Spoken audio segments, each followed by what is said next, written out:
자, 안녕하세요. 오늘 강의 시작합니다. 제가 지난 시간 여러분들이 제일 어려워했던 게 ISP하고 BPR, 그죠? 이게 어려워하셨던 것 같은데 제가 미안합니다. 좀 더 편하게 이해하기 편하게 설명해야 되는데, 자, 다시 한번 트라이 해볼게요. 자, 우리가 지금 여러분들은 정보화된 집에 삽니다. 그죠? 여러분들 집에 다 있어요. 와이파이 있고 랜도 있을 수 있고, 그 다음에 냉장고도 뭐 인터넷 다 연결돼 있고, 거울, 스마트 거울 뭐 이런 거 있는데 사시는 분도 있고, 뭐 IoT, 뭐 강아지 이렇게 바라보는 거, 이런 거들이 지금 아마 댁내에 어느 정도 있을 겁니다. 미래에는 여러분들 내년부터 들어가면 침대도 IoT가 연결된대요. 그래가지고 잠을 잘 잤냐 못 잤냐 뭐 그것부터 시작해가지고 뭐 세면대에 뭐 스마트 거울부터, 이거 제가 한번 브리핑을 받아야 놀랍습니다. 내년 말쯤 이제 분양되는 아파트들이죠. 그러니까 진짜 미래의 아파트 같아요. 저도 막 들어가 살고 싶은데, 자, 이런 상황을 한번 설정해 봅시다. 우리가 산업화 사회의 집이에요. 여러분들은 모르지만 인터넷도 없을 거고 아무것도 없겠죠. 근데 내가 지금 산업화 사회의 집인데 나를 정보화 사회의 집으로 바꾸고 싶어요. 그럼 제일 먼저 해야 될 게 뭘까요? 근데 뭐 계획 수립은 ISP예요. 인포메이션 스트래티지 플래닝을 먼저 짜시는 겁니다. 우리 집에 아무것도 없는데 어떤 순서로 뭘 넣어야 되느냐. 예를 들면 이거죠. 통신망 연결해야죠. 여러분, 용량을 얼마나 잡을 거냐. 가족의 인원수에 따라서 용량이 큰 거 작은 거 잡을 거냐 뭐 이런 것부터 시작해서 PC를 살 거냐 말 거냐, 노트북을 사냐, 이 의사결정을 해야죠. 아니면 패드를 살 거냐, 또 가족 수대로 할 거냐, 뭐 이런 정보화를 어느 정도 수준으로 하고 싶은지가 아버지가 결정해야 돼, 어머니나. 그럼 그들은 IT를 잘 모르니까 누구랑 얘기해요? IT 전문가들하고 얘기해서 계획을 세우는 거예요. PC 구매를 몇 대를 어느 정도 용량으로, CCTV는 어디다 달고, 냉장고 IoT 되는 걸 살 거냐 말 거냐, TV도 IoT 되는 거 살 거냐 말 거냐, 그 다음에 청소 로봇도 살 거냐 말 거냐, 뭐 이런 거. 내 집을 얼마나 정보화를 만들 거냐, 그런 용품, 인프라죠. 인프라들을 올해 뭐 사고, 내년에 뭐 사고, 내후년에 뭐 사고, 내가 예산이 얼마고, 우리 가족의 정보 니드가 얼마나 되는지를 인터뷰를 다 해서 거기에 딱 맞는 수준의 계획을 세우는 게 ISP입니다. 이해했어요? 연세대학교도 처음에 그걸 했었어요. 우리가 어느 정도 수준까지 정보화를 1년 있다가 2년 있다가 3년 있다가 하고 싶어. 그러면 이런 거에 필요한 거에 용량, PC 서버 수, 이런 것들을 다 전문가들이 와서 계산해 주는 거예요. 그죠? 그래서 응용 프로그램까지 개발하는. 그게 ISP입니다. 이해되셨어요? 좀 이해가 되나요? 여러분들도 다 댁내에서 한 거고요. 앞으로 아마 더 하게 될지도 몰라요. 지금 몇 개가 안 되니까. IoT 기기가, IT 기기가 PC하고 몇 개가 안 되는데, 이제 1년, 2년 후면요, 스마트 홈이 됩니다. 진짜로 놀라울 정도로 대단한, 제가 깜짝 놀랐어요, 보고. 모든 거울이 다 컴퓨터예요. 예. 그러니까 그거를 어느 정도 수준으로 넣을 거냐, 이것도 ISP를 해야 되는 거예요. 그러니까 정보화를 한 번 한다고 끝나는 게 아니라, 정보기기가 계속 발전하고 좋아지니까 지속적으로 계획을 세워야 돼요. 뭘 사고 어떻게 사고 얼마나 된 거 살 거냐. 그 구매 계획. 그게 ISP예요. 프로그램 개발 계획. 그죠? 좀 큰 틀이죠. 자, 이게 ISP라면 BPR은 뭐예요? 자, 내가 청소 로봇 사기로 했고, 냉장고 IoT 되는 거 사기로 했고, 와이파이 내가 사기로 한 게 정해졌어. 용량도 정해졌어요. 그러면 그런 것들을 같이 샀을 때 내가 여지껏 그런 기기가 없을 때 생활했던 나의 업무 과정, 프로세스가 어떻게 변하느냐예요. 실례로 그동안은 청소 로봇이 없어서 첫째 아들인 또는 첫째 딸인 여러분들이 청소를 했어요. 그죠? 그게 과거의 프로세스야. 청소 프로세스. 근데 청소 로봇을 사는과 동시에 여러분들은 그냥 플러그만 끼고 빼면 되는 일로 바뀌었죠.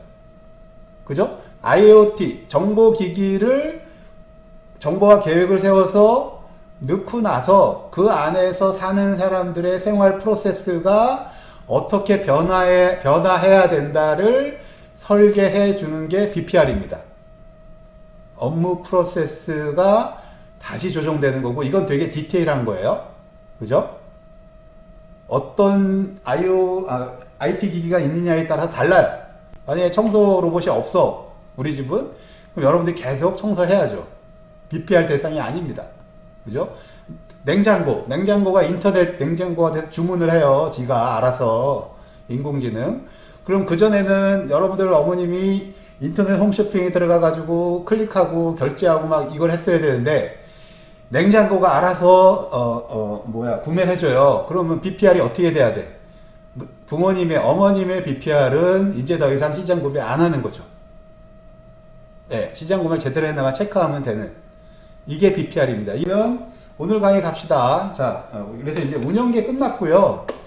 이제 분석계로 4장은 넘어갑니다. 그러면 연도가 어떻게 되냐면 1990년대 중반부터 분석계가 시작됩니다. 운영계는 거의 끝으로 가는 거고 2000년대 초반까지 운영계가 끝났다면 분석계는 90년대 중반에 시작해서 지금까지 계속 변화를 거듭하면서 가고 있는데 그 앞단 90년대의 분석계다 이렇게 보시면 되고요.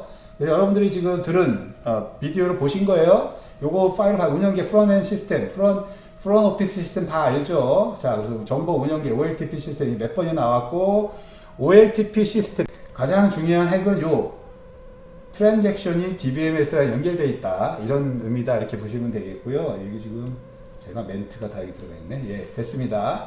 자, 그다음 요 슬라이드 데이터와 정보의 차이 여러분들 아셔야 되죠? 그죠? 데이터는 말 그대로 제일 밑단에 있는 겁니다. 컴퓨터가 생성해 낸 것은 정확한 수치나 사실, 아주 로우의 데이터고요. 정보는 경향을 보이는 패턴이에요. 데이터들을 집계해서 또는 마이닝을 해서 또는 머신러닝을 해서 뭔가 경향을 찾아내는 게 정보다 이렇게 보시면 되겠고요. 제일 여러분들이 쉬운 정보가 뭐예요? 통계입니다. 통계가 가장 높은 레벨의 정보예요. 여러분들도 정보는 알고 있어요. 근데 우리가 원하는 정보는, 통계는 너무 거시적인 거라, 예, 우리가 원하는 데이터 마이닝, 빅데이터는 좀 더 미시적인 거예요. 더 작은 거. 그래서 그 정보의 레벨이 있습니다.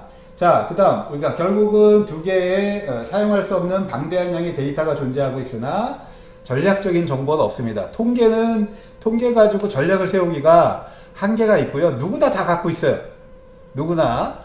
그러니까 나만의 전략이 아닌 거죠. 물론 거기서도 전략을 세워왔지만 그동안은 그거보다 좀 더 자세한 전략을 세우고 싶은 거, 타이탄. 그래서 나오는 게 데이터 분석이다 이렇게 되시면 되고, 중요한 게 뭐냐, 위기 데이터는 여러 시스템에 분산돼. 왜? 운영계별로 분산돼 있어. 왜? 운영계는 부서별로 내가 필요한 거 막 만든 거예요. 분석을 위해서 만든 게 아니라 내 업무를 자동화하기 위해서. 그러니까 다 그 분석을 위해서 연결돼 있지 않아요. 내 것만 잘라져 있어, 단편적으로. 그래서 이게 분석에 적합하지 않다는 거고, 그래서 그게 정보의 위기다. 그래서 90년대 중반에 분석계라는 이쪽이 생깁니다. 이게 우리가 운영계는 80년대 MIS부터 생겼어요. 그죠? 이거는 운영계가 관계형 DB, 정형 DB 해가지고 계속 발전해 왔던 거고, 90년대에 운영계가 다 발전이 끝나니까, 트랜지션이 다 끝나니까, 이제 이렇게 만들어진 데이터를 어떻게 좀 분석을 해보자. 그렇게 나온 게 분석계라는 게 최초로 나옵니다. 90년대 중반에. 그래서 그때 나온 게 데이터 웨어하우스예요. 데이터 웨어하우스, 창고. 그죠? 창고 뭐예요? 운영계는 창고에 들어갈 정도로 오래된 데이터가 아니고 지금 막 살아있는 데이터가 돌아가는 게 운영계고요. 운영계에서 옛날 데이터로 이미 갱신이 됐거나 옛날 주소들, 고객의 옛날 주소들은 이미 운영계에 필요 없죠. 그죠? 왜? 발송해봐야 못 받아요? 근데 그런 것들을 과거 10년치를 쫙 모아서 창고를 만들면 내 고객이 어디로 이사 갔는지 뭐 이런 것들을 분석할 수가 있게 됩니다. 그래서 90년대 중반에 정형 데이터 기반으로 데이터 웨어하우스가 만들어졌어요. 정형 데이터 기반이라는 게 중요합니다. 지금 빅데이터는 정형 데이터만 보는 게 아니죠. 어쨌거나 이게 이제 데이터 웨어하우스란 개념은 생겼고, 그걸 가지고 올랩 분석, 우리가 앞으로 배울 거예요. 올랩 분석. OLTP랑 비슷하지만 약간 분석계용이에요. 여기는 OLTP, 여기는 올랩이에요. 이따, 다음에 엑셀 분석, 또 하나 흐름이 데이터 마이닝. 데이터 마이닝이라는 용어는 90년대의 신조어입니다. 지금 새로 나온 게 아니고요. 머신러닝은 언제 거예요? 예, 1950년대 거예요. 예, 머신러닝 신조어 아니에요. 자, 그래서 데이터 마이닝이나 이런 분석계가 90년대 최초로 나왔는데 그때는 정형 데이터 기반이었다. 이렇게 이해하시면 되고, 그러다 보니 한계가 있습니다. 자, 그래서 데이터 웨어하우스란 뭐냐? 비즈니스 분석가들이 그러니까 이해하고 사용할 수 있도록 여러 운영계 시스템의 DB를 가공해서 하나의 저장소를 만든 겁니다. 회사마다, 기관마다 하나예요. 운영계는 여러 개지만 데이터 웨어하우스는 한 군데라고. 요새 뭐 데이터 레이크, 데이터 저장소 뭐 이런 용어를 많이 쓰는데 그게 다 데이터 웨어하우스입니다. 과거 데이터까지 다 저장하겠다 이렇게 보시면 되겠고요. 자, 그래서 데이터 웨어하우스 성질은 주제 기반이고 통합돼야 되고 시간적으로 변화되고 비발성. 데이터 웨어하우스는 이런 네 가지 특징을 갖는 데이터의 모임입니다. 얘는 그래서 운영계 DB랑은 달라요. 운영계 DB랑은 달라요. 운영계 DB의 성질은 세 가지 있었죠. 자, 그럼 첫 번째 주제 기반이 뭐냐? 주제 기반은 이쪽 왼편은 운영계 시스템이에요. 자동 뭐 하나보험, 뭐 삼성보험, 여러분들 보험회사 많이 알죠? 거기서 자동차 보험만 하지 않습니다. 여러 보험을 같이 해요. 자동차 보험, 생명보험, 화재보험, 뭐 교육보험, 뭐 여행자보험 많죠. 이것들은 운영계예요. 운영계. 내가 그 보험회사가 보험을 팔기 위한 운영계들, 고객을 만나는 운영계들입니다. 이게. 그래서 운영계에는 프로세스별로, 대상별로 따로 있는데 이거는 시스템이 여러 개로 분리되어 있어요. 근데 데이터 웨어하우스는 그 보험회사에 오직 하나만 있고 자기가 갖는 여러 운영계들을 다 통합해서 주제 기반으로 가져간다. 이게 무슨 뜻이냐면 고객은 공통적인 거죠. 그래서 요거는 고객이 주제인 거예요. 왜? 자동차 보험 고객과 생명보험 고객과 화재보험 고객, 동일한 고객이 여러 다른 보험에 들 수 있죠. 그러면 어떤 고객들이 어떤 보험을 듣는지 백오피스 시스템에서 분석하기 위해서 데이터 웨어하우스에 고객이란 주제를 만들 수 있고, 또는 상품, 주제가 또 다른 게 이제 상품이 될 수 있어요. 어떤 거? 자동차 보험, 생명보험, 화재보험. 상품별로 어떤 게 더 잘 나가냐, 이익을 많이 냈냐, 이런 걸 분석하려면 그런 게 주제입니다. 그래서 주제와 운영계의 운영 프로세스랑은 다른 거다. 그래서 데이터 웨어하우스는 주제 기반이다.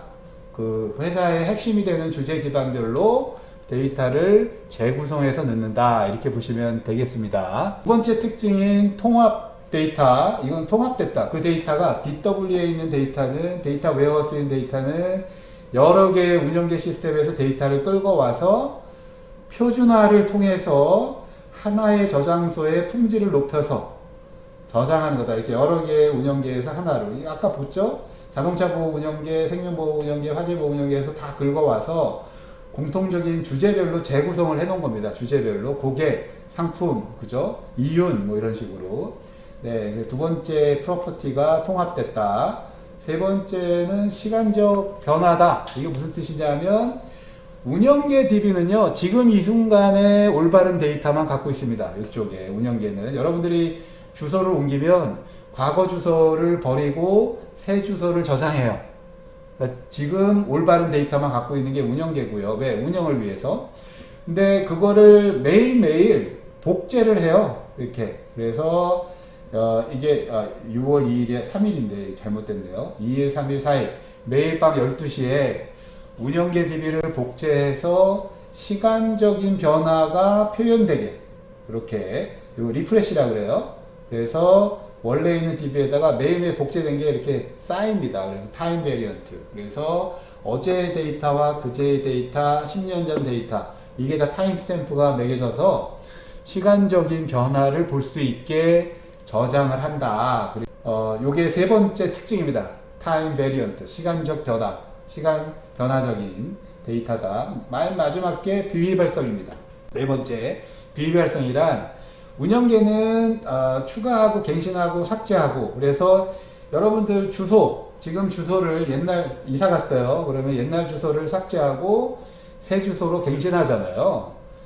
그러면 없어지죠. 휘발성이죠. 근데 DW는 데이터 웨어하우스는 옛날 데이터도 가지고 있고 지금 데이터도 가지고 있고 미래에 옮기면 또 그때 가서 또 저장을 해요. 그러니까 그게 삭제가 없습니다. DW에서는 삭제가 없고 계속 어펜드만 돼요. 어펜드만. 예를 들면 이거, 여러분들이 아마존에서 상품을 구매했다가 마음에 안 들어요. 반품했어요. 그러면 나이브하게는 샀다가 반품했으니까 나의 구매 이력은 없어야 되죠. 그게 아니에요. 뭘 샀는데 얼마나 지나서 그걸 반품했냐, 이것까지 다 저장하는 게 DW예요. 데이터 웨어하우스입니다. 왜? 운영계는 그걸 저장할 필요 없어요. 여러분들한테 팔았다가 다시 반품 받았으면 플러스 마이너스 제로잖아요. 운영계는. 그러니까 0이고요. 근데 DW에는 그게 남습니다. 왜? 여러분들이 그 바잉 패턴, 여러분들이 구매하는 성향들, 그런 것들을 같이 판단하고 상품이 반품이 많냐, 그것도 볼 수 있죠. 그럼 반품이 많은 회사들하고 거래 안 해, 뭐 이런 전략을 세울 수도 있고. 그래서 비휘발성입니다. 뭔가 일어나면 다 저장해요. 네, 그게 중요하기 때문에. 그래서 이 네 가지 특징 잊지 마세요. 주제 기반, 통합, 시간적 변화, 비휘발성, 서브젝트 오리엔티드, 인테그레이티드, 타임 베어링, non volatile. 요게 네 가지 DW 특징은 잊지 마세요. 예. 자, 그래서 여기 나와 있는 요 네 가지가 90년대의 분석계의 대표적인 기술입니다. 첫 번째 나오는 게 올랩, CRM, 고객관리 시스템. SCM은 이전에 배웠지만 그때는 운영계로 배웠지만 공급망 관리, 과거 공급했던 거를 같이 쓰면 이걸 분석해도 됩니다. 그 다음에 데이터 마이닝, 뭐 이런 것들이 이제 우리가 고민해 볼 수 있는 거고. 맨 처음에 올랩을 봅시다. 올랩은 온라인 아날리틱 프로세싱, 온라인 트랜잭션 프로세싱, 요거랑 대응되는 거예요. 운영계에서는 OLTP가 있었다면 분석계에는 올랩이라는 기술이 쓰였고요. 이게 대비되는 거다, 이렇게 보시면 되고요. 자, 그래서 우리가 데이터 분석이 이때부터 시작했으니까, 자, 데이터 분석의 기본을 봅시다. 단별량 통계 분석 다 알 거예요. 유니베리, 그러니까 변수가 하나인 거예요. 속성이 하나. 속성 하나짜리 변수를 분석하는 게 단별량입니다. 통계에서. 이거는 통계에서 다 대부분 다 하고요. 지금 예를 들면 이런 거 같은 거예요. 지역별 핸드폰 판매액. 그러면 우리가 판매액에 대한 변수들을 쫙 보는 거죠. 그래서 단별량인데, 이게 좀 진지한 분석을 하고 싶다 그러면 지역과 제품별로 판매액과 개수, 판매액 개수, 그럼 지역별 판매액 개수, 제품별 판매액 개수, 그죠? 이렇게 해가지고 그 4개 정도의 단별량 분석이 필요합니다. 이렇게 4개, 그죠? 이 앞에는 요거 갖고 지역별로 했으니까. 그래서 근데 이거의 문제가 다별량 분석을 단별량을 여러 개 해서 만들면 어떤 문제가 생기냐면 이게 일치시키는 게 되게 어려워요, 통계적으로. 그래서 문제는 이제 그래서 다별량 분석을 이제 만약에 뭐 그래도 이제 다별량 분석으로 통계학 이론이 발전하고 있지만 이게 서로 간의 연결고리들을 수학적으로 모델적으로 가정을 하기 때문에 분포를 정확도가 떨어집니다. 근데 지금 두 개만 해도 4개가 필요하죠. 단별량으로 4개를 표현해야 되니까 그들의 관계. 그럼 만약에 우리가 DB에서 속성수가 뭐 100개씩 있다 이러면 그게 가능할까요? 그래서 100개 너무 많겠지만 한 10개만 돼도 이게 쉽지가 않습니다. 이게 에러가 많아져요. 다별량 분석이. 왜냐하면 그것들을 다 연결고리를 수학적으로 연결해 놓고 분석해서 하기 때문에 가정을 해서. 그래서 나온 게 올랩입니다. 올랩이에요. 그래서 올랩은 온라인 애널리틱 프로세싱이고 한국말로 다차원 분석이라고 보시면 됩니다. 4차원 분석. 그래서 네이버 지식백과 가면 이렇게 표현되어 있어요. 그래서 직접 대화식으로 정보를 대화식 인터랙티브하다는 얘기죠. 분석하는 과정을 말하고 단독으로 존재할 수도 있고 뒷단에 데이터 웨어하우스가 있을 수도 있고, 그죠? 그래서 데이터 웨어하우스와 올랩은 궁합이 맞는 시스템이다. 데이터 웨어하우스는 창고이기 때문에 사용자가 직접 접근하지 않습니다. 그래서 올랩을 통해서 데이터 웨어하우스에 있는 애들을 분석한다. 이렇게 보시면 되고, 두 개가 같이 90년대 중반에 분석계의 대표적인 솔루션으로, 패키지로 나타났다. 이렇게 보시면 돼요. 자, 그래서 다차원 분석에 대해서 기본을 보이겠습니다. 다차원 데이터 분석, 올랩은요, 두 가지 툴을 갖고 있어요. 하나는 차원 속성, 또 하나가 측정 속성입니다. 다차원 올랩은 정형 데이터로 데이터 분석을 하는 거예요. 90년대 다 정형이었고요. 그래서 정형 데이터니까 엑셀처럼 고정된 수의 속성이 있는데, 속성 중에 특성을 보니까 차원 속성과 측정 속성으로 나눌 수 있다예요. 그래서 차원 속성은 측정 속성이 나오는 컨텍스트, 우리가 얘기하면 그냥 XYZ 좌표라고 보시면 돼요. 2차원 분석 공간은 XY 좌표죠. X와 Y가 차원 속성이고, 그 속성 안에 나오는 매적값, 그게 측정치다. 이렇게 보시면 되고요. 또 하나가 3차원, 3차원, 4차원, 뭐 이런 식으로 차원이 늘어나는, 이 차원은 정형 데이터에서 속성 수다. 이렇게 보시면 돼요. 자, 그래 다차원 데이터는 차원 속성과 측정 속성을 갖는 테이블을 얘기합니다. 예를 들면 판매 다차원 데이터는 차원 속성은 언제 팔았고 어떤 제품을 어디서 팔았냐, 이게 차원 속성이고, 측정 속성은 판매액, 판매 개수, 언제 뭘 어디서 얼마만큼 뭐 이렇게 팔았냐, 얼마만큼이 측정 속성이죠. 이렇게 두 가지로 구별되어 있는 다차원 데이터, 요걸 대상으로 올랩이 돌아가게 되어 있고요. 요 차원 속성의 특징은, 차원 속성과 측정 속성이 있다고 그랬죠. 차원 속성의 특징은 자신의 의미적 계층 구조를 갖게 됩니다. 시간 차원은 연, 월, 주, 일, 이런 식으로 그 그래놀이 달라지죠. 일에서 올라가면 주가 되고, 주에서 올라가면 월 되고, 월에서 올라가면 연이 되고, 이런 그 차원의 의미적인 계층 구조를 갖게 되고요. 주소 차원도 마찬가지로 차원 속성인데, 이건 측정 속성이 아니죠. 여기도 마찬가지로 주소의 번지를 일반화하면 거리 이름, 거리를 일반화하면 동이름, 일반화하면 부이름, 부이름을 시군, 시군을 일반화하면 도, 이런 식으로. 만약에 우리가 3개야 그러면 국가까지 올라가죠. 그래서 그게 주소 차원이 갖는 차원 속성의 의미적 계층 구조. 이건 일반적인 거이고, 이제 앞으로 뭐 어떤 특정 회사의 제품, 그러면 제품명이 있고 그 위에 브랜드가 있고 회사가 있어. 그럼 그것도 계층 구조를 갖는 거죠. 제품이라는 차원의 계층 구조를 갖게 됩니다. 그래서 이런 계층 구조가 차원 속성에는 존재한다. 어디다? 여러분들 어디나 있어요? 계층 구조 어디 있어요? 학교는? 학교의 계층 구조는 학과, 대학, 뭐 이런 게 학과가 어디 대학에 속했냐, 대학이 뭐 이런 것들이 다, 그쵸? 단과대학 뭐 이런 것들이 계층 구조가 되겠죠. 그래서 포함 관계를 갖는 의미적으로 요게 차원 속성이다. 이렇게 보시면 되고요. 자, 그럼 올랩은 뭐 하는 거냐? 그게 이제 화면에 나온 겁니다. 자, 여기 왼편에 있는 게 다차원 데이터베이스예요. 왜? 정형 데이터 하면서 차원 속성과 측정 속성을 갖죠. 지역 제품이 차원 속성이고 판매 개수가 측정 속성이에요. 자, 그러면 이게 차원 속성이 두 개니까 이 다차원 데이터베이스는 2차원 데이터베이스입니다. 2차원. 그래서 우리가 2차원 공간에 얘를 분석 공간을 상상할 수 있어요. 그래서 만약에 X를 제품으로 Y를 지역으로 하게 되면 X축은 제품이니까 요 G3, 뭐 S6, 아이폰, 뭐 샤오미, 뭐 이런 제품, 아이폰에 서로 다른 제품이 요 X축의 단위가 될 거고요.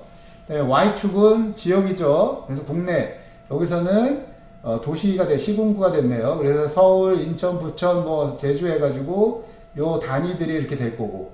그러면 요게 차원 속성이라면 그들이 만나는데 G3하고 부천하고 아이폰이 만나는데 이건 뭐예요?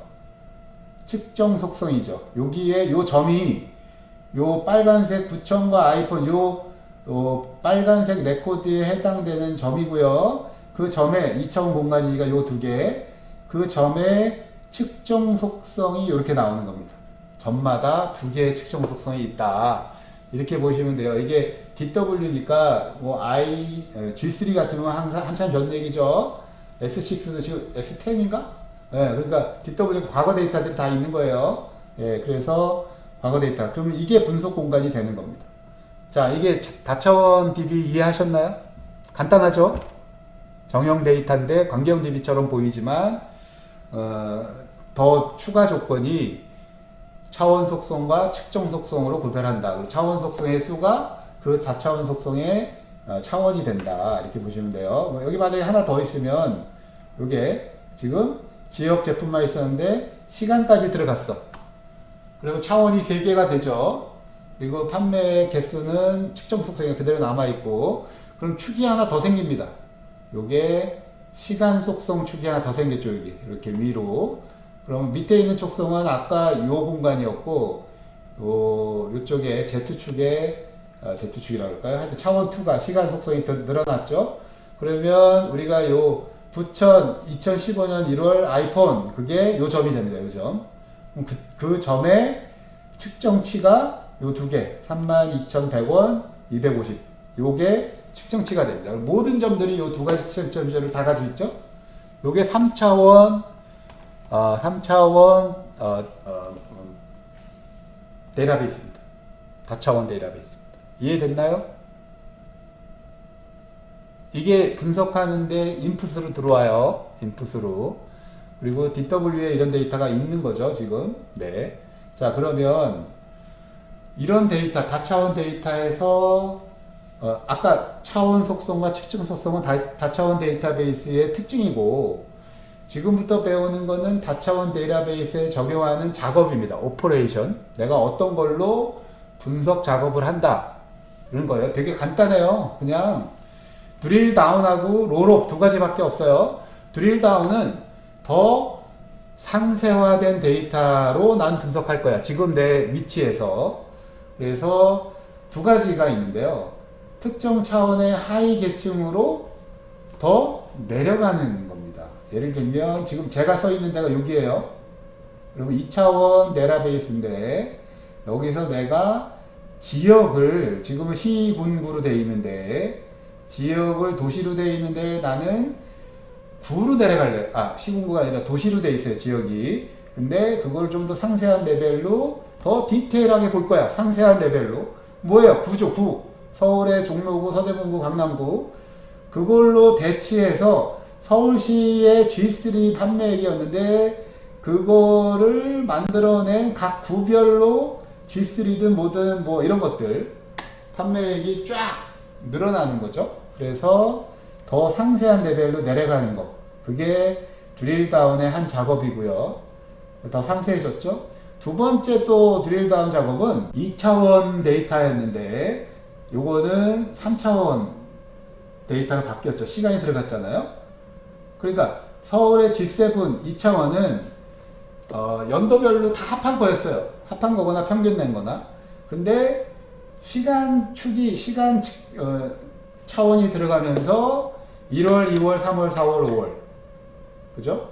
연도별 그 월별로 더 세분화된 거예요, 요게. 그래서 그 차원이 늘어나면 드릴 다운이 되는 겁니다. 더 상세한 레벨로 내려간다. 이 두 가지가 드릴 다운 작업이에요. 분석이 별거 없어요. 내가 지금 현재 있는 위치에서 더 상세한 정보를 보고 싶다. 분석하고 싶다. 그러면 드릴 다운을 하는 거고요. 드릴 다운의 방법으로는 그 차원의 더 디테일한 차원 레벨로 내려가는 거. 계층 구조에서 예를 들면 월에서 1로 내려가거나 도시에서 구로 내려가거나 단과 대학에서 학과로 내려가거나 거기 내려간 거죠.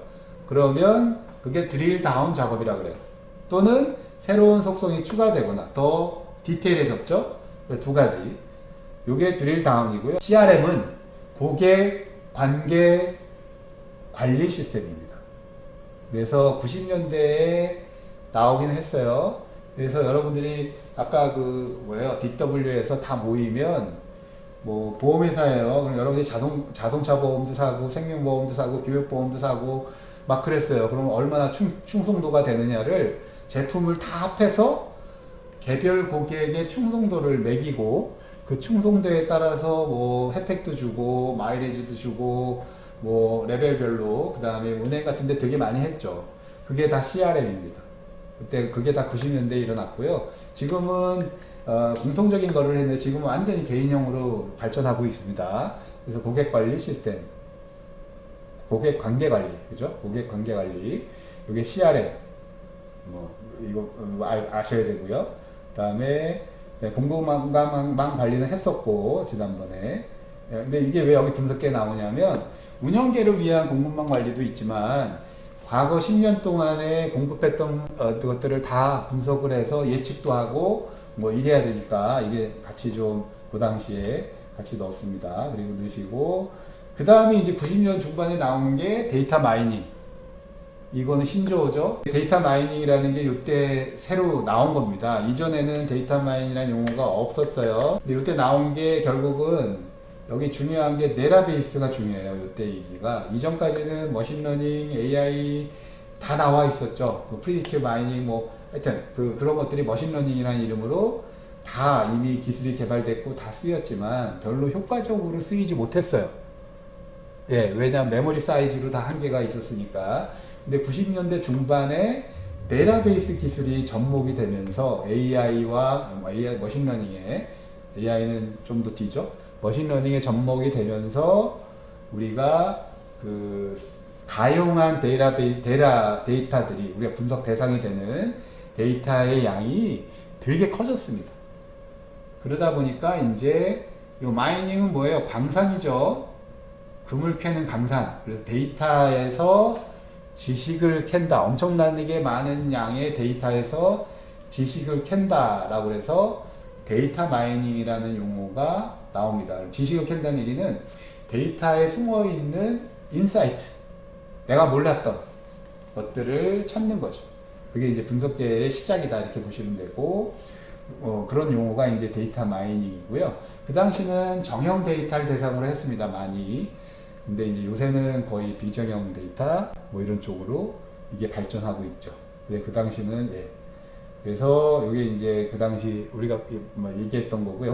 자, 그래서 다시 한번 앞에 있는 내용 다시 한번 고급해 보면 OLTP는 요걸 이제 포스 시스템이라고 그래요. POS. 너무 이게 일반적인 용어가 돼버려서 포인트 오브 셀 판매하는 포인트, 그래서 그걸 일반화해서 포스라고 그러고, 포스는 요런 여러분들 모든 상점이나 가면 이렇게 기계화된 이 운영계예요.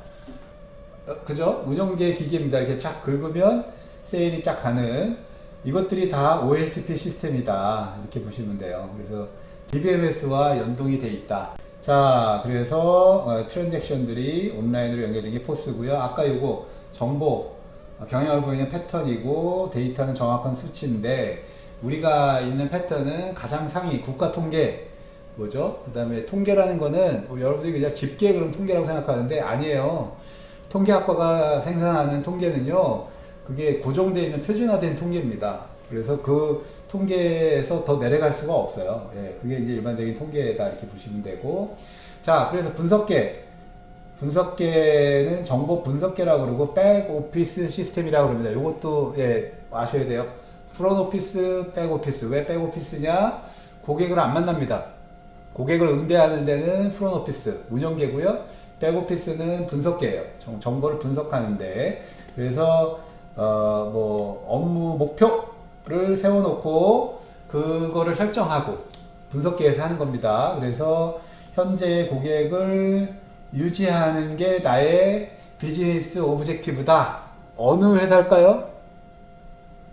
어느 회사가 유지만 하길 원할까요?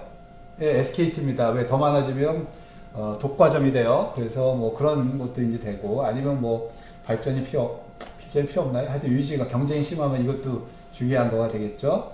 그 다음에 뭐 예, 향후 5년 동안 15%를 고객을 늘리겠다. 이런 것들이 다 비즈니스 오브젝티브예요. 비즈니스 목표. 누가 얘기해야 되냐? CEO가 처음 들어오면서 얘기해야 됩니다. 올해 새해 될 때. 우리가 지금 대통령이나 대통령들이 새해 연두보고 하잖아요. 그때도 이런 얘기를 할 수 있어요. 그래서 마켓에 이만큼. 근데 이걸 다 아니면 공약. 여러분들 성기했을 때 보면 공약들이 있잖아요. 그거를 사실 엄밀히 따지면 분석계에서 데이터를 가지고 DW에 있는 데이터를 가지고 내년도 또는 향후의 목표치를 정해놓고 얘기를 해야 됩니다. 그래야 실현 가능성이 또 높아지는 거죠. 그래서 비즈니스 오브젝티브는 그냥 떠드는 게 아니라 그 회사의 과거 데이터, DW에 모여있는 걸 보고 해야 되기 때문에 분석계가 그렇게 중요하다. 그죠? 운영을 위한 건 아니지만 미래를 기획하는 거죠. 그래서 분석계는 그래서 우리가 데이터가 있으면 운영계에서 집계를 해가지고 뽑아보는, 운영계에서 그냥 꺼내보는 그 MIS, 과거에 MIS가 이런 형태였고요. 에드워커리까지. 에드워커리는 그냥 내가 질의를 들어갈 때마다 다른 걸 던지는 거고, 요번 시간에 배운 올랩이 여기 있습니다. 그죠? 자유로우니까. 온라인이란 거는 인터액티브 하다는 거예요. 내가 드릴다운 롤업을 마음대로 할 수 있어요. 그래서 편하게. 그래서 요게 이제 윗레벨, 더 큰 인포메이션은 데이터 마이닝으로 꺼내내는 정보죠. 더 뭔가 좀 더 목표 지향적으로 꺼낼 수 있으니까 요거는 작은 집계들을 꺼내는 거죠. 레벨별로. 네, 여러분 다 이해했습니다, 이제. 자, 그게 이제 인포메이션 계층 구조고. 자, 그래서 이제 우리가 비즈니스, BI라는 용어를 많이 써요. 요것도 시험에 납니다. 비즈니스 인텔리전스, 업무 지능. 그죠? 업무 지능. Artificial Intelligence, 인공지능. 업무 지능은 뭐예요? 업무를 하면서 가지는 나만의 지식. 그죠? 그게 결국은 비즈니스 업무를 얼마나 알고 있느냐. 그 얘기예요. 비즈니스 인텔리전스는. 그래서 분석계의 대표적인 타겟입니다. 그래서 내 업무의 키 측정은 뭐고, 어떤 것들이 내 강점이고 어떤 것들이 내 약점이냐. 일반적으로 수학 분석이라고 그러죠. 그래서 그런 것들이 비즈니스 인텔리전스의 기본인데 그들을 데이터를 가지고 백업을 해줘야 되는. 그래서 BI 툴이라고 그래요. BI 툴 뭐예요? 컴퓨터 툴을 사용해서 비즈니스 인텔리전스를 꺼내내는. 그래서 올랩도 BI 툴 중에 하나입니다. 그죠? 올랩도 BI 툴 중에 하나고 데이터 마이닝도 그럴 수 있고요. 그래서 BI 툴의 범위는 되게 넓을 수 있다. 근데 얘는 뭐냐? 데이터를 가지고 특히 DW에 있는 운영계 DB보다는 거기서 비즈니스 인텔리전스를 꺼내내는 툴이라고 보시면 돼요. 자, 그래서 BI까지 용어 정의 됐고요. 그래서 이런 것들을 하는 게 1990년대 중반에 퍼스트 웨이브, 첫 번째 물결입니다. 데이터 분석에, 데이터를 가지고 데이터베이스 기술을 사용해서 분석을 하는 첫 번째 물결. 정형 데이터만 쓴 거죠. 그죠? 90년대에 관계형 DB로 DW를 구축해서, 왜 그때 성숙한 데이터베이스 기술이 관계형 DB였으니까 그걸 가지고 데이터 웨어하우스를 만들어서 분석을 하는 그런 기술이 90년대에 나온 거죠. 자, 그래서 얘 백오피스 시스템의 목표는 전략적인 정보를 꺼내내는 겁니다. 키 비즈니스 팩터, 나의 업무 요소, 진짜 중요한 핵심 요소 이런 걸 찾고 시간축을 중심으로 이런 팩터들이 어떻게 변화되는지, 그 다음에 나의 경쟁자와의 경쟁 우위 이런 것들을 분석하고, 그 다음에 내 회사 작업에, 회사 운영에 있어서 깊이 있는 지식들을 찾아내는 모든 것. 그러니까 이거는 뭔가 지식을, 정보를 찾아내서 기획하고 전략을 만들어내는 마케팅, 그죠? 이런 거, 그 다음에 재고 관리, 이런 모든 겁니다. 그러니까 고객을 대항하기 위한 전략을 뽑아내는 거죠. 그런 게 다 스트래티직 인포메이션이 있고, 그걸 꺼내내는 게 백오피스 시스템이고, 그게 90년대 중반부터 시작했다. 그리고 그걸 위해서는 데이터 웨어하우스나 이런 툴들, 올랩이나 이런 것들이 이제 툴들이 되겠다.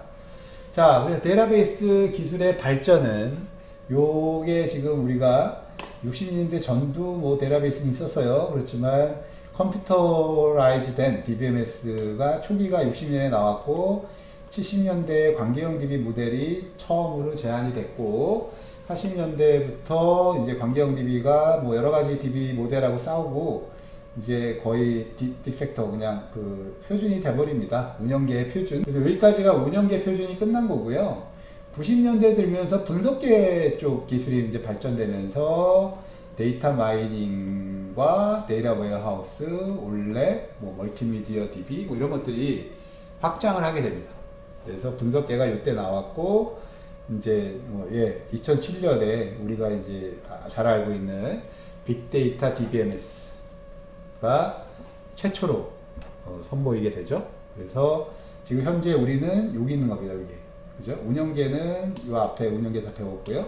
우리가 지금 요 과목은 C 계열로 가고 있어요. 여러분들이 기억하면 돼. 아, 이게 3월에 배운 거야. 운영계입니다. 4월 초 배운 거야. 운영계고요. 지금 4월 중순 이후 분석계 시작했어. 5월 가면 이제 5월 중순 가면 빅데이터예요. 그러니까 언제 들은 용어냐에 따라서 여러분들이 이제 기억하시면 됩니다. 자, 그리고 그래서 분석계란 이게 운영계고요. 분석계는 80년대에 경영정보 시스템 MIS가 운영도 하면서 정보 시스템도 돼서 약간 혼용적인 거예요. 그래서 완벽한 분석계라고 볼 수는 없지만 그래도 분석계에 어떤 기득이 있었고 그게 80년대에 경영학과의 큰 그 핵심이 됩니다. 80년대, 90년대. 지금은 많이 없어졌어요. 하여튼 뭐 그렇고 90년대 불면서 이제 얘네들 다차원 분석 올레, 데이터 웨어하우스, CRM, 그 다음에 디시전 서포트 시스템, 의사결정 시스템이라고 그러죠. 데이터 마이닝. 요거는 지금 처음 나왔는데 의사결정 시스템. 이거 똑같은 겁니다. 근데 일단 앞에 건 다 배웠고 의사결정 시스템 좀 이따가 좀 더 깊이 보는 걸로. 요게 이제 분석계 시스템이 90년대에 어떻게 나왔냐 뭐 이런 거를 보여주고 있고요. 그래서 지금 90년대에 이런 구조가 생깁니다. 정형 데이터로 운영계와 이쪽이 새로 생긴 거죠. 90년대에. 그래서 중요한 게 요거. 근데 그때는 정형 데이터만 썼다. 요게 중요합니다. 만약에 그때 이게 다 됐으면 지금 빅데이터 나올 필요 없죠. 근데 발전되는 과정 속에서 왜 그 당시 분석계가 지금 안 쓰이냐, 그걸로만 안 쓰이냐, 정형 DB 때문에 그렇습니다. 자, 데이터 웨어하우스 정의 있었고, 데이터 웨어하우스는 이런 창고들입니다. 그죠? 이게 잘 정리가 돼 있죠, 이렇게. 그죠? 얘는 고객을 만나는 창고가 아니에요. 창고에서 창고형 뭐 마켓은 있지만, 이건 그건 아닙니다. 데이터를 그냥 창고에 쫙 집어 넣어 놓은 거고, 잘 정리해 놨다는 뜻은 시간축을 중심으로 표준화해서 잘 랩핑을 해놨다는 거예요. 그죠? 그래서 데이터 창고다. 이렇게 보시면 되고, 요새 또 뭐 데이터 레이크, 뭐 이런 용어 많이 씁니다. 자, 그래서 데이터 웨어하우스의 프로퍼티는 요렇게 아까 잠깐 봤죠? 주제 기반 통합, 그리고 타임 베링, 그 다음이 비발성. 요런 특징으로 돼 있고, 요 네 개는 다 의미를 아셔야 됩니다. 다시 가지만.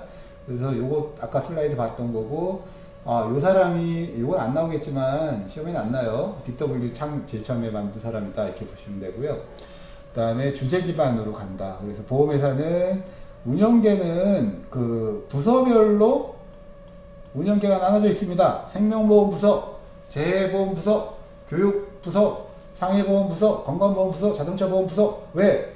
우리가 그거는 분업으로 일을 하죠. 운영계는. 우리가 자동차 생산하듯이. 왜? 생명보험이 다루는 도메인과 재해보험이 다루는 거, 교육보험, 건강보험이 다 달라요. 전문성이. 그러니까 그거를 부서로 나눠놓고 부서별로 판매를 하게 했고요. 그게 운영계입니다. 그래서 각 분야별로 지식이 다르기 때문에 보험 설계자들이 다 달라요. 그래서 이건 운영계고요. 그 다음에 이들의 로고들을 다 묶어서 데이터 웨어하우스 하면 그때는 나의 이들 제품 중에 공통적인 게 뭐냐? 운영계 중에 고객, 보험 지급, 운영, 그 다음에 투자, 뭐 이런 그 회사가 운영되기 위해서 필요한 기본적인 주제들이 있습니다. 그죠? 상품도 되고, 그죠? 그래서 그런 것들을 우리가 이제 주제라고 합니다. 주제별로 재구성을 해놓는 거예요. 그래서 고객 주제 그러면 이 부서들에 있는 모든 고객의 유니온이 일로 들어갑니다. 그러면 홍길동이 생명보험도 갖고 있고 공업도 갖고 있다. 그런 우리한테 얼마나 충성적이냐가 나오죠. 그게 분석계죠. 결국은 나한테 고객이 10,000명 있는데 5개 이상 든 사람, 뭐 지난 10년 동안 든 사람, 뭐 이런 거 그걸 분석하는 게 분석계죠. 그죠? 운영계는 그냥 파는 거예요. 무조건. 야, 신규 교육이 필요한 거예요. 신규. 그래서 이게 완전히 다른 겁니다. 자, 그러면 주제가 뭔지 이해하셨을 것 같고, 그 다음이 이게 이제 주제가 하나의 고객도 되고, 뭐, 예, 그 다음이 통합. 당연히 여러 부서가 운영하는 운영계별로 따로 관리되던 거를 통합해서 표준화해서 품질을 높여서 DW에 넣어야죠. 그래서 DW에 있는 데이터는 주제 기반 데이터고 통합된 데이터다. 이렇게 보시면 되고, 세 번째가 시간적으로 계속 변하는 거를 어펜드, 추가시키는 겁니다. 그래서 요 그림이죠. 첫 번째 처음 DW를 만들어서 왕창 로딩을 해놓고 매일매일 그날에 업데이트된 내용들이 어펜드 됩니다. 추가되는 거예요. 그래서 시간을 태깅을 걸어요. 그래서 이게 언제 때 여러분들이 뭐 주문했다가 반품했어요. 언젠지 날짜까지 다 씁니다. 그래서 시간적 변화 데이터가 가미되어 있는 데이터고, 얘는 시간적 변화가 없죠. 여러분들 주소 그럼 지금 주소입니다. 10년 전 주소 못 찾아요. 여기서 분석기에서는 찾습니다. 자, 그 다음에 비발성 한번 저장이 되면 삭제는 안 돼요. 영원히. 왜? 중요한 정보를 왜 삭제합니까? 써야죠. 그래서 어펜드만 되고 날아가진 않는다. 그게 이제 비발성이고, 요게 이제 대표적인 데이터 웨어하우스 스키마, 스타 스키마라고. 그래서 왜 스타냐? 가운데가 매저고요. 여기가 이게 팩트예요. 팩트가 팔았던 로그 데이터들 여기 다 있고요. 얘는 디멘전 테이블이라고 그래요. 여러분들 스키마 이게 지금 ERD예요. ERD를 해서 관계형 DB로 매핑한 겁니다. 그래서 여기까지 이해하실 수 있어야 돼요. 그래서 이게 어떤 관계냐면 조금만 더 설명을 드리면, 여기서 프로젝트 제품별로 쫙 테이블에 들어간 거예요. 디멘전, 제품 디멘전, 그죠? 얘는 시간 디멘전, 얘는 스토어, 매장 디멘전이에요. 그래서 매장이 내가 전국에 1000개 있어. 1000개의 로그가, 레코드가 있는 거고, 서로 다른 제품이 뭐 1000개야. 그럼 여기 1000개가 들어가는 거죠. 그러면 여기 뭐냐? 제품 1012, 002 피리어드, 002 피리어드는 1992년 뭐 이때죠. 뒤에 S1 스토어에서 얼마나 팔렸냐. 그럼 요게 차원 속성이고요. 요게 측정 속성이죠. 네, 요렇게 구성이 돼서 들어가 있고요. 이게 1이면 N입니다. 여기도 1이면 1대 N이에요. 왜? 한 제품이 여러 번 팔릴 수 있고, 한 피리어드에서 여러 제품이 팔릴 수 있고, 뭐 이런 느낌이죠. 요렇게. ER 모델링 해보면 이렇게 돼 있어요. 이렇게. 근데 스타 스키마, 이게 별처럼 생겼어요.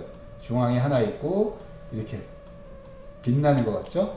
3차원 스타 스키마입니다. 이건 차원 속성이 3개니까 여기는 차원을 설명하는 속성으로 구성되어 있고요. 이렇게 이게 이제 데이터 웨어하우스 스키마예요. 올랩하고 약간 헷갈리는데 비슷한 느낌이 있습니다. 네, 자 이게 지금 관계형 DB로. 자, 그래서 DW와 기존의 운영계 DB의 차이입니다. 그래서 얘는 리드만 해요. DW는. 왜? 업데이트가 없다고 그랬죠. 어펜드만 된다 그랬죠. 그리고 얘는 되게 복잡한 쿼리랍니다. 그래서 복잡하다는 건 뭐예요? 집계 쿼리. 1등이냐, 2등이냐, 뭐 지역별로 평균을 내라, 합을 내라, 뭐 이런 질의들이죠. 근데 운영계는 그냥 작은 샀다, 안 샀다. 그죠? 업데이트만 일어나는 거고. 그 다음에 얘는 사이즈가 되게 큽니다. 왜? 지난 10년간 데이터예요. 얘는 사이즈가 작고요. 얘는 과거 내역을 갖고 있고, 얘는 현재 밸리드한 것만 갖고 있고요. 얘는 리드만 하니까 스캔을 하죠. 그냥 읽기만 합니다. 읽기만. 얘는 레코드를 리트리브를 해야 돼요. 왜? 누가 어디 사냐? 꺼내와야 돼. 누가 무슨 제품 신청했어? 뭐 이런 거 검색해야 되니까. 여기는 그래서 요약적으로, 그죠? 통합된 요약. 아까 우리 집계 올레벨랑 비슷한 느낌이에요. 작게 요약하고, 여기는 로 데이터 그대로 가져가고, 유저는 이쪽이 되게 많습니다. 왜? 여러분 수강차 한다, 아니면 비행기 고객 다 한 사람 한 사람이다. 트랜시션이 발생하는 건데, 분석계는 사용자가 많을까요? 백오피스 되면 분석하는 사람이니까 회사에 분석하는 사람 그렇게 많지 않습니다. 사용자 수가 적어요. 의사결정을 하는 사람들만 있습니다. 자, 이 표가 표준 DB란 운영계고요. 웨어하우스는 분석계를 얘기하고, 그래서 요거만 더 설명을 드리면, 여기서 길고 컴플렉스하다는 얘기는 평균이나 집계를 한다는 얘기고, 얘는 작다는 얘기는 그냥 꺼내온다는 거예요. read. SQL에서 검색, select from where만 한다는 거죠. 데이터 웨어하우스의 구조, 창고, 데이터 창고의 구조는 여기까지가 운영계고요. 요거 운영계. 영어 보시면 알죠. 오퍼레이션은 운영계고, 여러 개의 운영계 DB로부터 이게 하나만 보이지만 여러 개가 오는 거예요. 그러면 그게 DW를 구축을 하고, 요게 DW예요. DW. 오토믹 DW라는 얘기는 이게 기업에 하나밖에 없어요. 여기는 여러 개가 있는데, 그래서 요게 이제 DW입니다. 엔터프라이즈 와이즈 DW다. 그래서 아까 우리 얘기한 네 가지 특징이 다 있죠. 서브젝트 기반이고, 뭐 통합되어 있고, 타임베링이고, 뭐 이런 거. 그 다음이 이제 부서별로 잘라집니다. 이것도 N개가 될 수 있어요. 그럼 영업부서에서 쓰는 거, 뭐 기획부서에서 쓰는 거, 그 다음에 뭐 인사부서에서 쓰는 거, 부서별로 분석계들이 또 분할될 수 있습니다. 그게 부서. 그 다음에 개인이 쓰는 분석계. 요게 이제 올랩이 여기 붙어요. 그래서 올랩이 전체 회사를 다 보진 않고 부서별로 보는 그런 개념입니다. 그래서 요쪽 요걸 다시 그려서 보면, 잠깐만요. 요렇게가 운영계니까 크게 잘리고, 이쪽은 다 분석계입니다. 분석계. 그죠? 분석계고, 얘가 DW. 우리가 얘기한 DW고, 거기서부터 그냥 카피해서 너무 크니까 고객이 분석을 하려면, 이게 분석하는 유저죠. 분석하는 유저가 여기 붙을 텐데, 이 큰 걸 다, 창고를 다 돌아다니면서 분석할 수 없으니까 이걸 좀 잘라서 분석하게 됩니다. 됐죠? 네. 자, 그 다음이, 예, 그래서 발전은 아까 우리 본 거죠? CRM. 이거 지금 좀 아셔야 돼요. 이거를 CRM이 뭡니까? 그럼 요걸 찍을 수도 있고, 요 영어를 해서 CRM 찍을 수도 있고, 아니면 고객관리, 요 세 가지 물어볼 수도 있고, 의미적으로 물어볼 수도 있고, 이래요. 그 다음에 올랩, 데이터 마이닝, 뭐 이런 거. 의사결정 시스템은 뭐냐면요. 이 뒤에 나오나? 올랩은 알죠? 다차원 데이터베이스로 해서 올랩으로, 요런 게 UI상으로 보입니다. 사실은. 엑셀로 해가지고. 그래서 올랩은 여러분들이 배우셨고, 여기 보면 아까 배운 거, 이게 단별량, 다별량으로 바꾸면 이들 간의 연결고리를 수학적으로 연결해야 되는데 복잡해진다. 에러도 많아지고, 4개 더 크로 나면 더 복잡해지고, 속성수가 늘어나면 어떻게 표현할 거냐. 그래서 요 아까 이런 식으로 해서, 요건 똑같이 설명한 거니까 금방 갑니다. 그래서 큐브, 올랩 큐브 모양으로. 이게 아까 제가 손으로 그린 거예요. 4차원 큐브입니다. 3차원들이 네 번째 차원에 대해서 이렇게 만들어지는 거죠. 그럼 요거를, 로고가 또 하나 만들어지면 5차원이 됩니다. 5차원. 네, 그건까지는 안 그려져 있고요. 그 다음에 올랩의 주요 연산 작업은 롤업과 드릴다운. 롤업과 드릴다운이 대표적인 거고요. 롤업은 요약을 하는 거고, 드릴다운은 그거의 반대, 상세한 걸 보는 겁니다. 지난 시간에 얘기한 대로 두 가지로 할 수 있죠. 차원이, 롤업에서 차원이 줄어들면 롤업이고, 차원이 늘어나면 드릴다운이죠. 그리고 그 계층 구조에서 아래로 내려가면 드릴다운이고, 올라가면 롤업입니다. 이게 지금 롤업 작업을 보여주고 있어요. 제가 지금 여기 있어요. 여기 있다면, 자, 여기서 제품, 그 다음에 상점, 그 다음에 시간, 여기 3차원 표입니다. 그죠? 첫 번째 쿼터에서 두 번째 쿼터에서 전자제품이 스토어 1, 2에서 팔린 금액이죠? 요렇게 보고 있다가, 내가 요게 이제 시간이죠. 시간, 요쪽이. 시간 축을 중심으로 쿼터가 아니라 96년 1년에 4쿼터 있으니까 요렇게 올라가면 이게 롤업이죠. 그죠? 쿼터별로 보던 걸 연별로 쫙 올라간 거니까. 그래서 똑같이 제품이 네 가지가 있었는데 똑같이 네 개가 있는데 여기서 일렉트론은 지금 2분기까지밖에 없나 봐요. 그래서 5.2하고 8.9가 더해져서 14.1이 된 겁니다.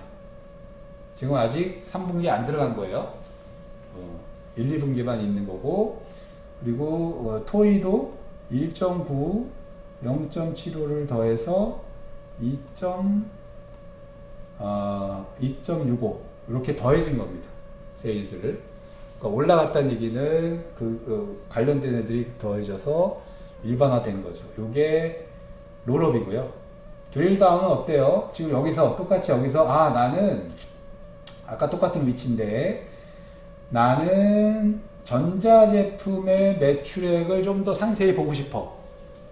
그러면 전자제품을 클릭했어요. 더블 클릭을 했더니 드릴다운이 돼서 다른 제품들은 다 없어지고요. 전자제품이 총 4가지 종류가 있었나 봐요. VCR, 캠코더, TV, CD 플레이어. 그래서 전자제품 밑에 하위 계층으로 4가지 제품이 다 바뀌면서 퍼스트 쿼터에 요 4개, 세컨 쿼터에 4개의 판매. 그러면 요 금액 5.2가 이들의 합이 됩니다. 요게. 그죠? 그리고 스토어 2의 5.6은 이들의 합이 되고요. 왜? 얘네들은 지금 내가 보기 싫어서 안 보는 거예요. 내가 드릴 다운을 했다는 얘기는 더 상세한 걸 그것만 더 보겠다는 거예요. 그죠? 그것만 쑥 내려간 거예요. 그래서 전자제품을 더 상세하게 보고 이 5.2, 5.6이 어떻게 생겼나요? 8.9도 마찬가지죠. 7.2 요게 요들의 제품이죠. 각각의 레벨에서 상세하게 내려가는 거 그게 드릴 다운이다. 이해되셨죠? 네, 요게 계층 구조를 내려간 거고요. 반대로 만약에 내가 여기다가 내가 그냥 전자제품을 상세히 봤는데 그냥 모든 제품 볼래 그러면 이쪽 방향으로 가는 게 롤업입니다. 그죠? 이쪽 방향 다시 돌아가면 이게 보이겠죠. 여기도 마찬가지죠. 여기다가 내가 내가 1996년 퍼스트 쿼터 세컨드 쿼터만 있는데 그걸 다 같이 볼래 그럼 이렇게 보이는 이쪽이 롤업이에요. 이쪽이. 그죠?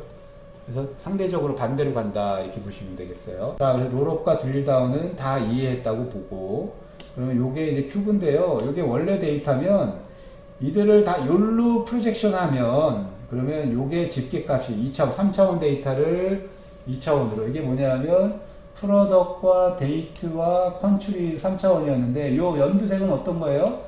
컨츄리와 프로덕으로 집계한 거죠. 가 차원 하나가 빠진 겁니다. 요쪽도 마찬가지죠. 거기만 요쪽으로 프로젝션 하면 또 차원 하나 빠지고 일로 프로젝션 하면 지금 안 보이는 면이 요쪽 면이죠. 뭐 이런 식으로 그게 다 올랩들이 하는 겁니다. 그러면 또 여기 연두색을 프로젝션을 쫙 이렇게 내리면 요 진한 초록색이 되죠. 네, 그거는 프로덕별로 합의된 겁니다. 올랩을 쓰는 방법을 표현해요. 자동차 판매예요. 그러면 차원 속성은 생산자, 색상, 연도, 자동차에 그러면 3차원 올랩이 되고 셀에는 뭐가 들어가냐? 판매에 뭐 이런 게 들어가겠죠. 그래서 요게 그거예요. 이쪽으로 가면 무조건 다 롤업입니다. 그죠? 이쪽으로 내려오면 드릴 다운이고요. 그죠? 그래서 요게 로 데이터예요. 이 회색이 로 데이터인데 3차원이죠. 생산자, 연도, 그 다음에 컬러. 그거를 내가 어느 쪽으로 프로젝션 하느냐에 따라 요건 뭐 어느 쪽으로 한 거죠? 요거는 색상과 생산자로 프로젝션 한 거예요. 그러면 연도를 없앤 거죠. 집계를. 그래서 롤업이죠. 차원 하나가 없어졌잖아요. 여기서도 지금 컬러만 그러니까 이게 생산자라는 차원이 없어져서 롤업이고, 그죠? 여기서도 컬러도 없앴으니까 진짜 롤업이죠. 맨 위에 겁니다. 이게 더 이상은 롤업이 될 수 없죠. 그래서 이렇게 내비게이션 하는 게 롤업이 하는 거고, 여러분들이 이제 그 데이터가 고정되어 있기 때문에 그 분석가들이 이렇게 다니다 보면 느낌이 와요. 작은 세부 셀들이 어떻게 차이 나는지. 그게 이제 통계하고 다른 겁니다. 고객관리 시스템 여러분들 다 배웠고요. 고객하고 데이터 마이닝 배웠고, 자, 요거 새로 나온 거예요. 의사결정 시스템. Decision Support System. 예, 90년대에 나온 용어인데, 요거 이해하시는 거는 의사결정을 지원하는 시스템이면 다 의사결정 시스템이고요. 요게 이제 대표적으로 의사결정 시스템인데, 여기 어딨냐? 청와대 지하 벙커에 있습니다. 워룸이라고 그래요, 워룸. 예, 워룸이 뭐예요? 전쟁하면서 전쟁 상황들이 쫙 나오는 거죠. 왜? 군단장이든 대통령이든 비상사태 때 의사결정을 하기 위한 데이터들이 쫙 올라오는, 표출되는. 그래서 뭐 우리나라 군대도 미국 군대도 다 가지고 있습니다. 그게 이제 군에서 필요로 해서 나왔던 건데, 이제 뭐 웬만한 회사의 CEO들 방에 가면 저런 게 다 있습니다, 요새. 예, 그게 다 의사결정 시스템이에요. 거의 매일매일 업데이트 된 게 이렇게 올라와서 CEO들이 판단하는데 쓴다. 그래서 의사결정 지원 시스템이다. 이렇게 보시면 되고, 예, 그게 이제 이때 나왔고, 이제 앞으로 계속 쓰이게 될 거다. 뭐 이런 거죠. 이게 이제 올랩이나 뭐 이런 것도 의사결정 시스템의 하나입니다. 그죠? 여러분들한테 컨설팅 하면서 은행에서 이런 제품이 좋아요, 저런 제품이 좋아요. 의사결정하는 거죠. 추천하는 사람이. 자, 그 다음이, 예, 그래서, 요거 좀 복잡해지죠? 복잡해 봅니다. 아까 그린 거랑 비슷해요. 이게 뭐랑 비슷하냐면, 아까 봤던, 어디 갔나요? 요거죠.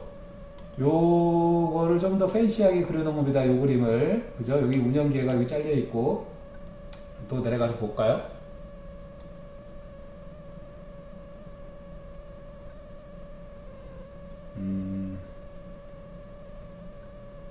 요거죠? 네, 여기 운영계 잘려있는 겁니다. 여기 운영계예요, 이쪽은. 그래서 많은 서로 다른 운영계 DB가 그려져 있고, 거기서 데이터를 추출해서 DW에 넣어놓은 겁니다. 아까 중간에 있던 거. 그리고 그 옆에 부서라고 써있죠? 그게 데이터 마트예요. 데이터 마트. 부서보다는 데이터 마트가 시험에 나는 용도입니다. 이게 DW면 무조건 어떤 기관이나 이런 데는 DW는 하나밖에 없습니다. 유일합니다. 왜? 모든 운영계를 한 군데 저장합니다. DW는 하나고요. 거기서부터 복사해서, 여기 이제 복사해서 부서별로 필요한 것만 꺼내내는 분석용으로, 그게 데이터 마트예요. 마트. 왜? 마트가 그러니까 분석가를 접하는 접전이 됩니다. 창고는 분석가가 못 가요. 너무 커서. 그래서 마트로 분리하고, 그거에서 올랩이 접속이 되고, 요 올랩은 모르셔도 됩니다. 그래서 올랩이 DW에 직접 붙거나 또는 데이터 마트를 거쳐서 붙거나, 그리고 나서 요 엑셀이나 이런 디스플레이 비주얼라이제이션 툴하고 붙는 거죠.